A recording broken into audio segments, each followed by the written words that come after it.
I think the cultural shift has been the most important piece of it. And in some ways, even more of a challenge than the technology setup itself. It's really required the team starting to think of AI not as so much of like a sidecar, but more of a co-pilot that's embedded in everything that we're doing. This is Revenue Makers, the podcast by 6 Sense, investigating successful revenue strategies that pushed companies ahead. So you may notice I am alone today. Saima is out traveling the world as she does every so often, representing 6 Sense and doing all sorts of great things on behalf of the company. So you are stuck with me today, but we have a great guest. We have Rachel Truair, who is the CMO of Simpro. And we were talking about AI. Now, don't grumble, another AI episode. This one is special because we hear so much about AI. Well, I have to learn and experiment. What are we going to do? What's my plan? What's my roadmap? How am I going to get my team on board? Rachel's done that, and Simpro is in it. They are operationalizing AI. They have things up and running, use cases across the board, and are seeing real impact, real results. And it's really changed the way that she runs her team and the way her team operates. And so this episode ran a little bit longer than some of the other ones because there was just so much goodness in it, and it probably could have gone on even longer. But of course, we have to keep it down to a certain amount of time. So dive into it. So much to learn. Grab your notebook because you're going to hear some use cases you've probably never heard before and some ideas that are probably going to be like, wow, I need to go and figure out how to do that right now. So let's dive in. Well, Rachel, thank you so much for jumping on today. I am really excited about this conversation. I'm sure the audience is going to be like, oh boy, not another AI conversation. But this is going to be different. I'm ready for it. All right. So the thing that's really interesting about what we're about to talk about is that there's so much conversation about AI and B2B and marketing and sales, and how you're going to experiment and how people are going to get fluent and like, what's your strategy and how is it going to impact this and how is it going to impact that? But in your case, in your team, you are way beyond that. You are in it. You're doing it. It's impacting. You have a lot of initiatives going on and there's real results. There's real change. There's real everything. So you've moved way beyond hypothetical. And I think it's this sort of shift of like from experimentation and playing with it to like an AI-led strategy. So could you dive in and talk about like where you are at this point? I guess we call it like maturity curve or something like that. Yeah, thanks for having me on, Adam. Excited to be here.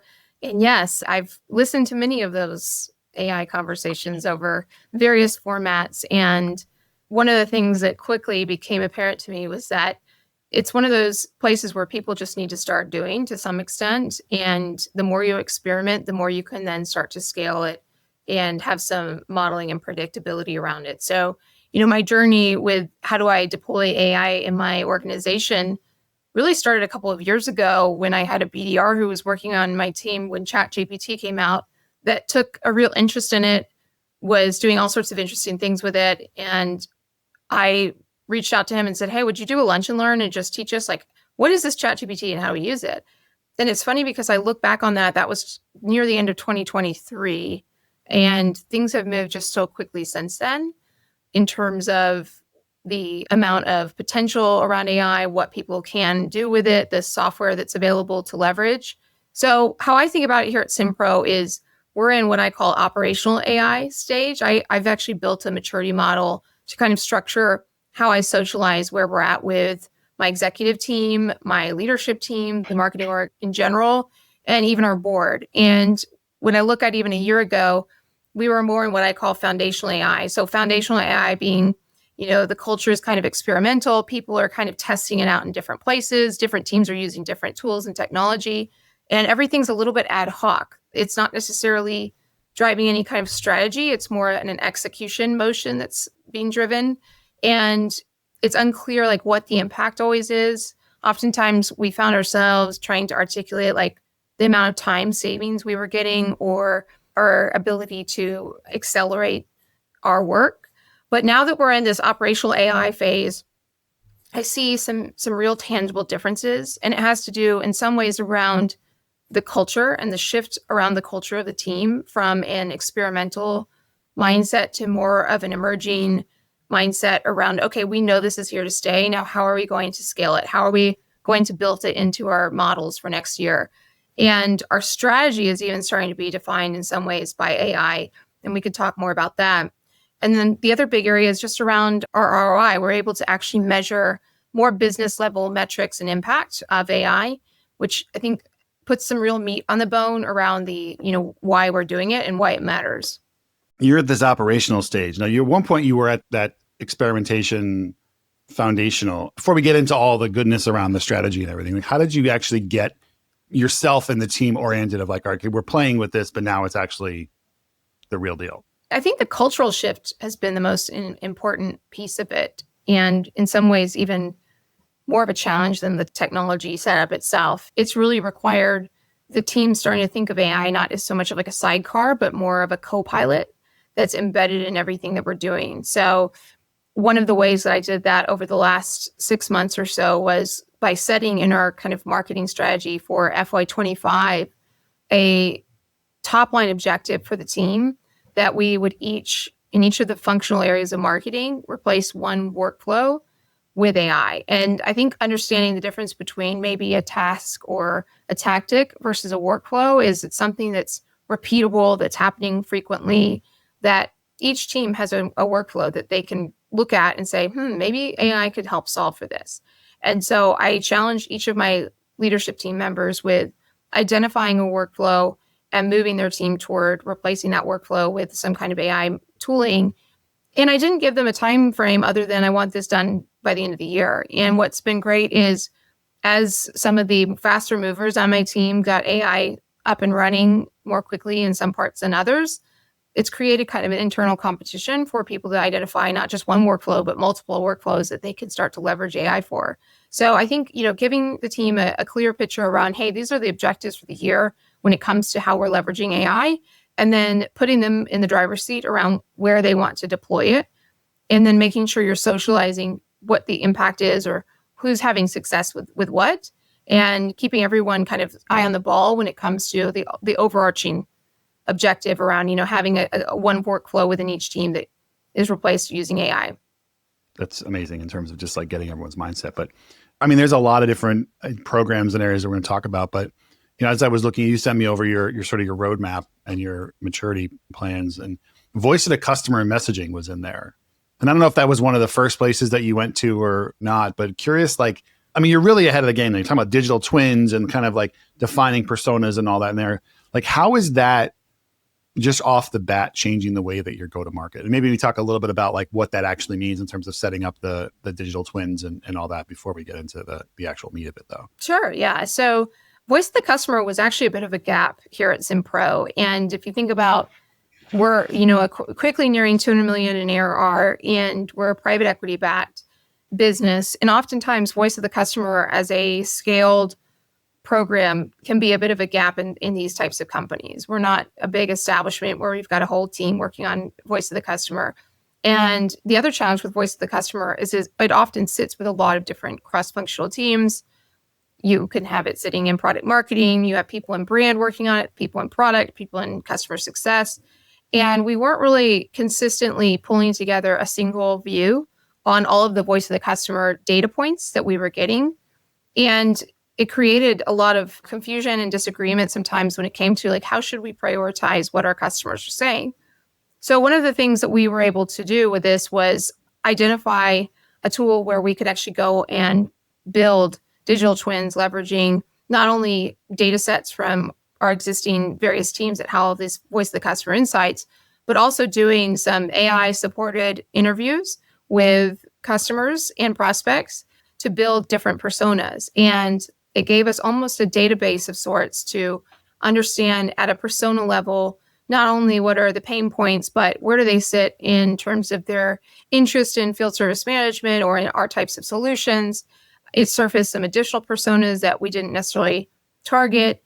And it really sped up that process. And it took a lot of the disagreement out of it, because when you really pull everything together holistically and start to really pull it into a large language model type motion, it distills down the core elements. And so one of the things I heard at the beginning when we first launched it was like, hey, some of these insights we already know. And there was a little bit of head scratching going on from the teams about, why are we talking about these things we already know? Like, what did this really tell us? And we had to kind of circle back and say, look, like, this is a good validation of how we're on the right track in some of these areas. It's validating that we are hitting on some of these key messages that matter to these customers. So it's not necessarily a bad thing that it's repeating back to us quite a bit about what we already know. But there are a few places where we identified themes or personas that we didn't really uncover or know about. And it was more about that 20% that we really started to focus on and say, what do we want to do with this different and new information? I think it's also just helped us speed up what we're doing. And I think we recognize we're a pretty lean team here at Simpro. And we wanted to be able to speed up not only our conversations around voice of the customer, but also our go-to-market motion. And it's allowed us to avoid a lot of time and energy spent on deliberating about what's the best next campaign, looking for market insights to help us determine that. It's really shrunk that time down quite a bit. Are they twins of your key personas that you can guys kind of go back to and sort of continue to query and ask questions against? Exactly. So you can either do it directly, like I would like to interact with you as if you are one of my personas, or you can say, build a campaign for me targeting owners of HVAC companies that are under $10 million in revenue and are in the Midwest of the United States. And it will actually come up with, just similar to ChatGPT, several different campaign ideas. It will ask you if you want to explore one or another. You can ask for 10 different content ideas. You can then say, build out a strategy, and it will actually just continue along that journey as far as you want to take it in terms of structuring and building a campaign. And is the data that's feeding that is like transcripts from those interviews with those particular personas? Exactly. Quite a bit of transcripts that were pulled in there through AI. We actually did the calls through AI, and then the transcripts were brought in.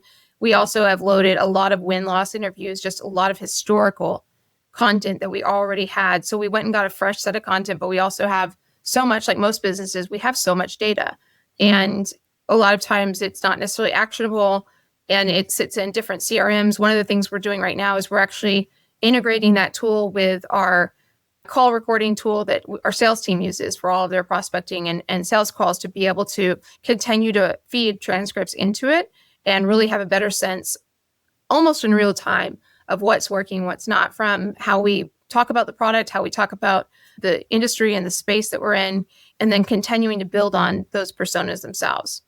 There's a lot of talk about just like what tool to use and do that, and and like who's adopting this, and then I think there's always a conversation around like there's pockets of AI happening and people are using free tools and they're using their own kind of accounts and so forth. So did you come together as either a business or a department on what you were going to use tech-wise? I mean, because you're a relatively large enterprise that has, IT and InfoSec and all sorts of different things. Like, how did you go about, or maybe you didn't, and maybe it's much more experimental. There's all sorts of different tools going on as well, but I don't want to get you in trouble in case there's, going on.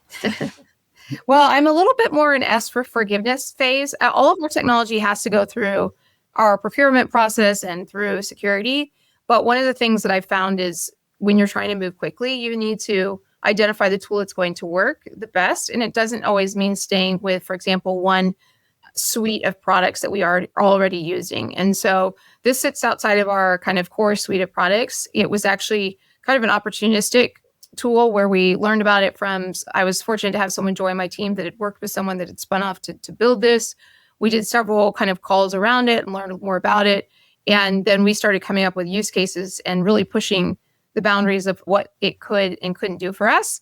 And, the next kind of phase in this, so we're using it for voice of the customer because that was a big gap in the organization. And it was a place where I didn't have a headcount to allocate, a full-time employee focused on it. But one of the things I really see it being a huge benefit for is really going and scaling it through our campaigns team. And so one of the things I'm working on right now is we have an initiative for the second half where we're going to build almost like a tiger team to focus on testing, building out campaigns against the existing campaigns we're running and running those in market.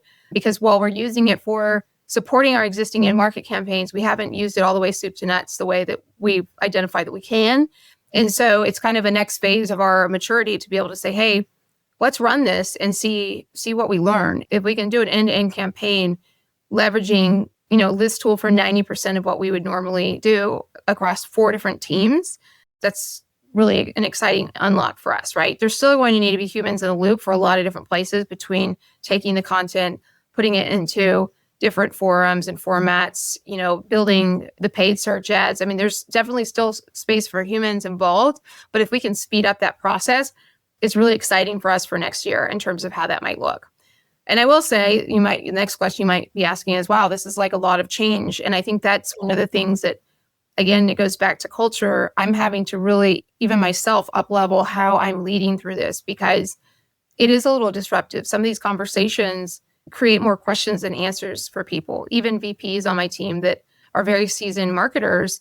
And what I've learned is you have to continuously reset the expectation around the changes that are going on and the culture that you want to have. Because whereas before I could set a culture and say, we're accountable, we're growth minded, we're one team, and people are excited about that and working toward that. Once you start throwing things in the mix that kind of test that and make that a challenging space for people, your culture can start to kind of crumble a little bit. And so I'm having to really keep my eye on leadership and culture and making sure that everyone's in the boat together, that people understand that there is this need for experimentation around kind of our core motion of our business, because at the end of the day, we still have a $200 million business to run, and we've got to continue that. So I have to keep my foot on the pedal when it comes to our core business and how we're doing it and the way that everyone's gotten used to doing it. But I am learning to kind of carve out pockets within my teams to say, hey, this is an experiment. Let's try it. Let's work on it. I will go and do the messaging on the leadership side and make sure everyone understands why we're doing it, and that the expectation is that, it's not going to necessarily change anything right away. It's not because anyone's doing their job wrong.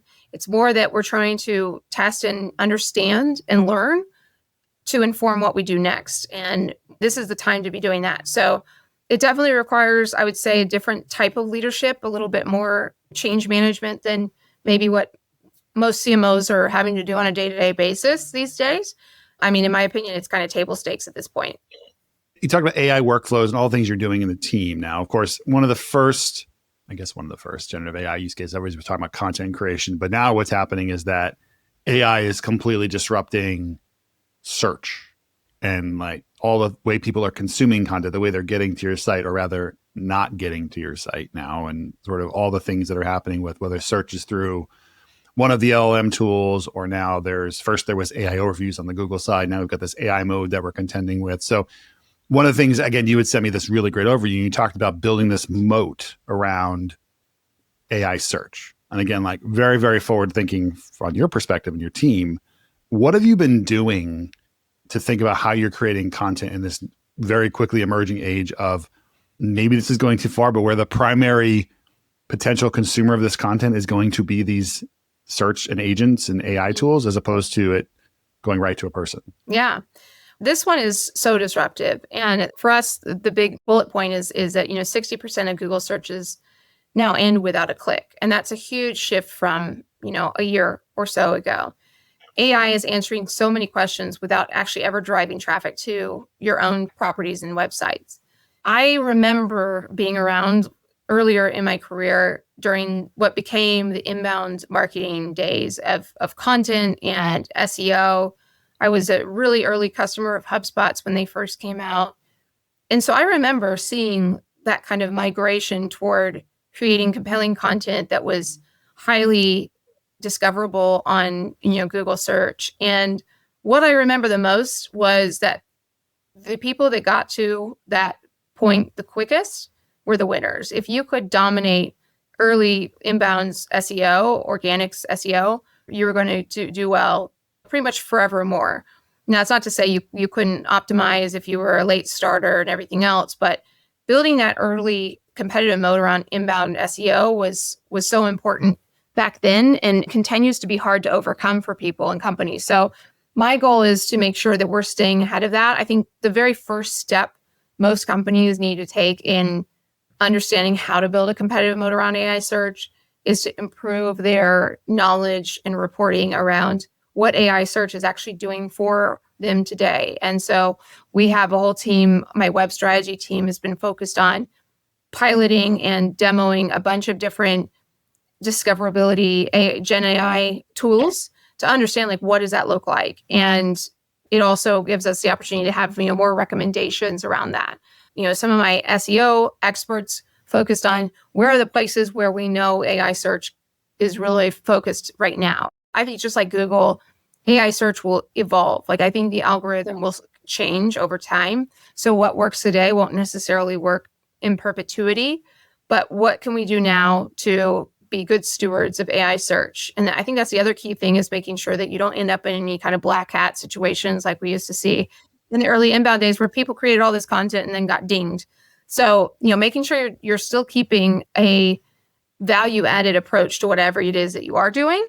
And so the areas that we're seeing, for that is there's a lot of different like social forums, Reddit, things like that, where we know we have not spent a lot of time there over the last few years. And that's where we're starting to move investments toward, is to make sure that we're really laying a strong foundation on some of these other forums that AI search tends to like and reward. And so it's all about, shifting and allocating resources in a little different way than maybe we were previously. It's not about who ranks number one, which is an interesting place to be. It's about who is getting to train the algorithm on your corporate narrative. And so making sure that you're taking ownership of that. Another area is looking for gaps where maybe there's common searches that you don't have great content around. For us, one of those areas is around pricing. It's a place that AI search likes to reward and likes to provide input on. And it often, when it's making recommendations, will also include pricing. But if you don't own that narrative and it's pulling from other little places where people are maybe casually mentioning what they think your pricing is or your old pricing, it can really start to deliver some negative impact for you. So we're taking a whole overview on pricing in general and thinking about how do we structure it in a way for AI search specifically. So I think to me, it's a daily kind of gardening that has to happen around, making sure you're nurturing the foundational aspects of search. Fortunately, a lot of what works for SEO works for AI, but then looking for places where maybe you need to water the grass a little more, on forums where you need to water the grass, or specific topics where you need to make sure you're not neglecting them so that you can continue to be found in Gen AI. And then I think ultimately the idea is, will we have websites and what will they be? If a website is just for AI, what does that mean and what does it need to look like? I think we're a long way from that, but I think I'm trying to continue to ask the question of my team, because the more you push people to think a little differently, it creates that mindset, going back to the culture change, that we aren't going to go back to the way things were. We are going through some transformative changes right now, and we need to start kind of looking around corners a little bit more quickly. I mean, this particular area is really interesting, right? Because there's been this discipline of SEO. There's been content writers in B2B for a long time, and there's sort of been overlap, and there's like, oh, you're writing content for the search engine, you're writing content for the people, and ultimately, obviously, if you're writing the best content for the person, it's going to help in search. But are you finding that the folks that are gravitating towards understanding this are in the same role, meaning like your SEO people are like, oh, it's sort of a natural evolution to start looking at this? Or do you have people that are content that are starting to think more about AEO and SEO and GEO and all those things? One of the things I keep thinking about too is whether you have an internal SEO team or maybe you're working with a third party or an agency, like, and if someone's sitting there right now, like, oh, I need help with this, like just to go and suddenly sign a contract with some random agency doesn't make any sense anymore, because people are still figuring it out. And there are certain people and groups that are rising and starting to learn. Are you finding that the people in those roles are just naturally gravitating towards it? Or is it, there's an innate curiosity from maybe someplace else on your team? It's hard to paint with a broad brush, because I think the answer is a little bit of both. But what I would say is, for example, my SEO and web team are really on top of what's going on with AI. But is that because that's their focus, or is it because that's their mindset? What I've noticed about that team in particular is they've always been early adopters of technology. That's why they have more technical roles. They're interested in technology. They're comfortable with the idea that technology can improve and make things better. They're also really interested in experiments and data, proof points, not just assuming something's good or bad. So they have an open mind to the fact that something could work or it couldn't. It depends on the outcome of the experiment. And so I have seen within my web team, in particular, a group of people that are all very leaning into AI, very much leaning into AI. And hence why, for some of these kind of more complex experiments that we want to run around how are we going to scale campaigns, I'm actually looking at that team to support that experiment, because in a normal world, you might say, well, that's a campaigns motion. Let's go put it with the campaigns team. But the campaigns team has a very different job. Their job is to sit over here, do strategy, work on these different cross-functional inputs and run campaigns. And I kind of need them focused over there anyway. But I know that the web strategy team, they're constantly experimenting. They do A/B testing on the website. They're leaning into AI. They are understanding the discoverability challenges with AI. And so I'm actually looking at them saying, hey, this should just be another experiment in your box of tricks to run an experiment around, could you build a campaign and scale it and have it perform as well as something that we're doing out of the campaigns team? Because if they can prove that out, then I can go and apply it to the campaigns team and say, hey, here's your new toolbox. Like, let's learn how to use this. Let's figure out how we put this into your work day to day. But to try to put that kind of experimental motion on top of a group of people that are already kind of doing this run the business motion, one would eat the other, right? It's always going to happen that the bigger kind of motion is going to shrink out the other one. That particular team is ready for experimentation, and they've been doing experimentation. And so I've leaned on them quite a bit. But across the rest of my organization, what I would say is it's very similar. I have some people that are early adopters. They're bringing tools forward. They're in channels talking about AI. They're leaning in on understanding how it works. They want to use it, and they don't view it as a crutch or something that's bad. They view it as, wow, this is like a force multiplier. And then I have people on my team that are kind of on the flip side of that coin, right? They may not necessarily think it's bad, but it doesn't come to mind for them. It's not part of their day-to-day, and it's not the first thing they reach to spin up whatever question they're trying to solve for. I do think that it's more about mindset than even skill sets at this point. And the people that have started to adopt that mindset of leaning into AI are going to outpace the others. I just had my marketing all hands last week, and I talked about this in the sense that I said, look, like where every person is, regardless of where they sit in the marketing org chart today, their career will be impacted by AI. And if they're able to have a hand in how they used and leveraged and scaled AI and made an impact with AI, even today at the earliest starter in their career, this will have a huge impact for the rest of their career because they're going to be able to build on that, talk about it. It's going to take them through the next 30 years. And so I keep reminding my team that they're in a really lucky spot to be in an organization that is innovating so quickly, that has so much opportunity to experiment with AI. And they're in these roles that they're in because they are going to be the ones that define what these roles look like 30 years from now. And I think for all of us, myself included, I see it as a really exciting opportunity.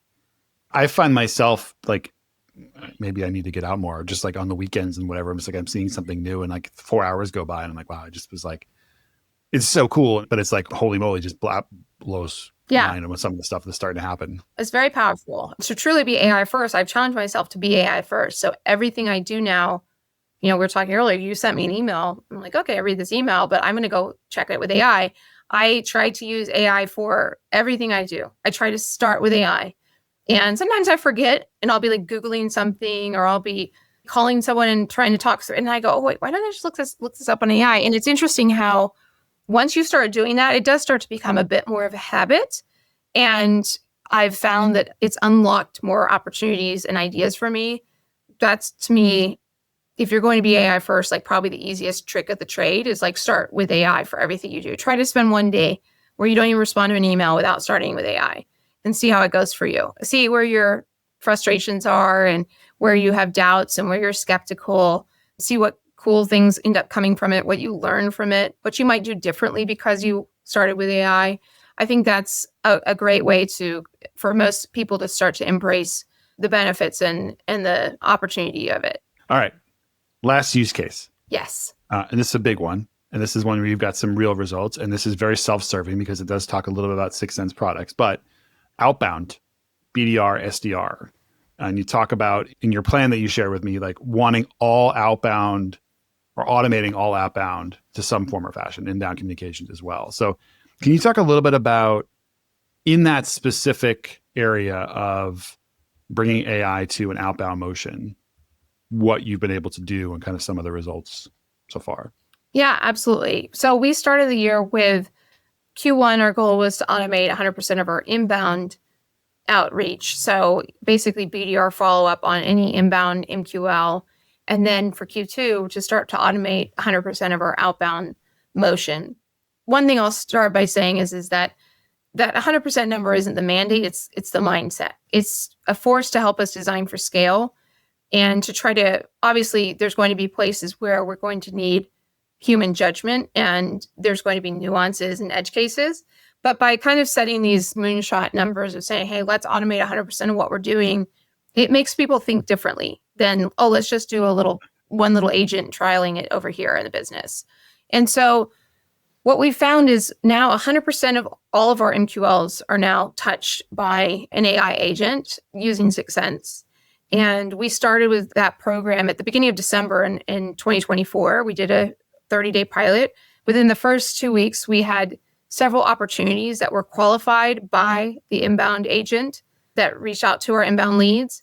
And within the first 30-day pilot, we had a couple of deals that were won from the inbound agent. So for a brand new BDR, so to speak, that's reaching out to leads and sending emails and trying to book meetings to be so quickly ramped, she was my best performing BDR in terms of her ramp. And so we said, okay, clearly we need to do more of this. So we started putting it in each region. We started putting it across, at first, different segments.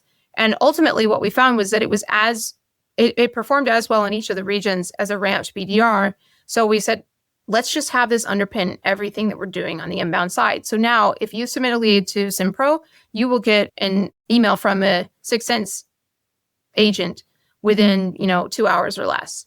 What's that been able to do for us is we've actually decreased our reason for losing a lead, which is often one of the reasons we would lose a lead is due to could not contact. So our BDRs would do their follow-up, they'd never hear back, they'd close, mark it out as disqualified.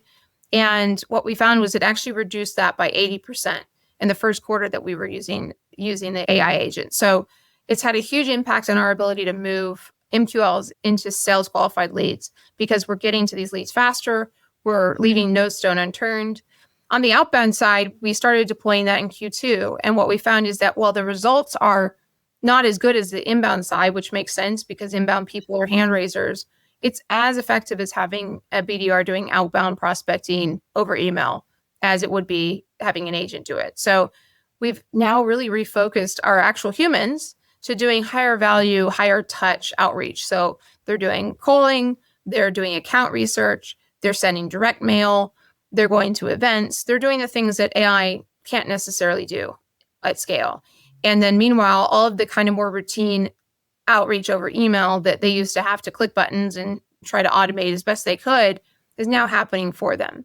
What I love about it is it's not really replacing them. It's not saying, hey, that you don't have a job anymore. It's giving them actually another tool in their toolbox that they can use to make their job actually more interesting and rewarding. I don't think any BDR would say that they loved having to set up email cadences for half of their day responding to leads. And so it's given them more time back to do things that are higher value.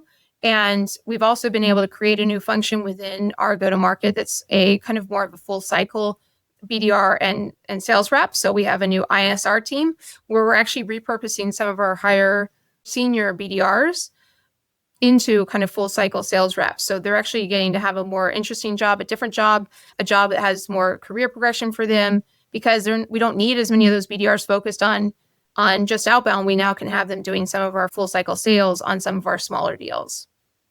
Wow.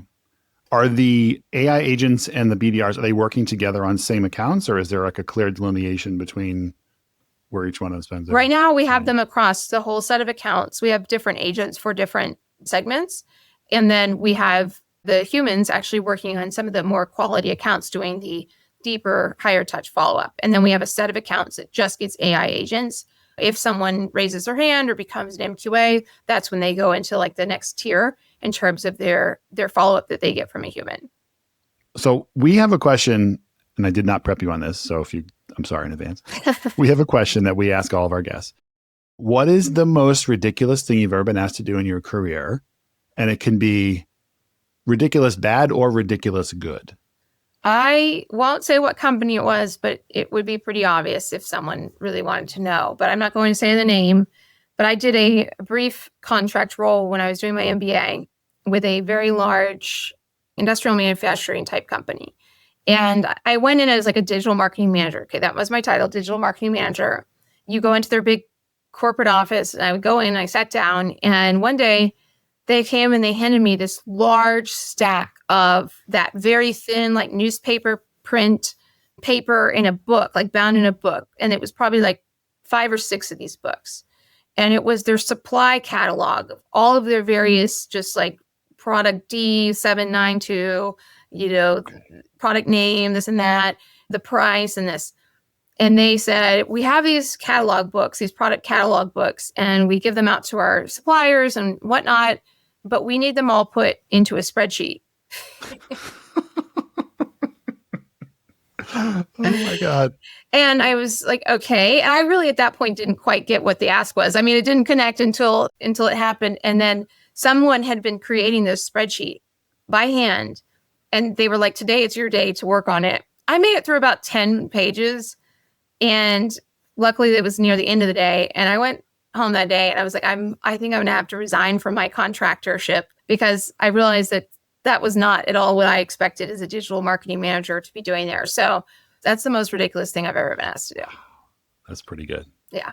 Thank you very much. There's so much to dig into. And I think, again, like hearing somebody's out there, marketing team, CMOs, that like, we know the promise is there, but where do we go and what can we do? Like, you've just sort of answered the question of like, this is real, and get it with your teams because it can have a massive impact. So I thank you so much. It was great to have you. Yeah. Thank you for having me on.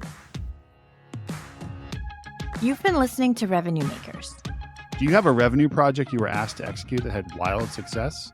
Share your story with us at sixcents.com/revenue, and we might just ask you to come on the show.